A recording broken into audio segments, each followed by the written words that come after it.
Hello everyone. তো আজকে আমরা চলে এসেছি কলকাতার আমতলায় জয়ল্যান্ড রিসোর্টে। হ্যাঁ, তো আজকে আমাদের ছিল কলেজ পিকনিক 2026-এর। তো জায়গাটা খুবই সুন্দর ছিল, নেচারের জন্য তো অসাধারণ জায়গা। খুব সুন্দর সুন্দর ফুলের গাছ, ছোট ছোট কটেজ মতো বাড়ি। তো ফটো তোলার জন্য অনেক পারফেক্ট জায়গা। দূরে তোমরা দেখতে পাচ্ছ আমাদের কলেজের সব স্টুডেন্টরা কত আনন্দ করছে। তো সকালে ব্রেকফাস্টে ছিল গরম গরম কড়াইশুঁটির কচুরি, আলুর দম আর সন্দেশ। তারপরে এখানে পাশাপাশি পার্ক মতো ছিল, আর আমরা অনেক রিলস তৈরি করেছি। আর তোমরা দেখতে পাচ্ছ রিলস আমরা কিভাবে তৈরি করছিলাম। গাছের মধ্যে ব্যাগ ঝুলি, তাতে ফোন রেখে অনেক স্ট্রাগল। দেন আমরা বসে গেলাম লাঞ্চে।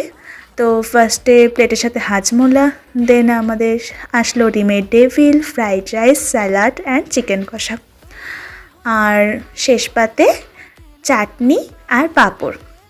আর হ্যাঁ, নলেন গুড়ের রসগোল্লাও ছিল। তো দেন আমরা খুবই মস্তি করেছি। দেখো আমরা তিনজনে কীভাবে নাচ টাচ করছিলাম।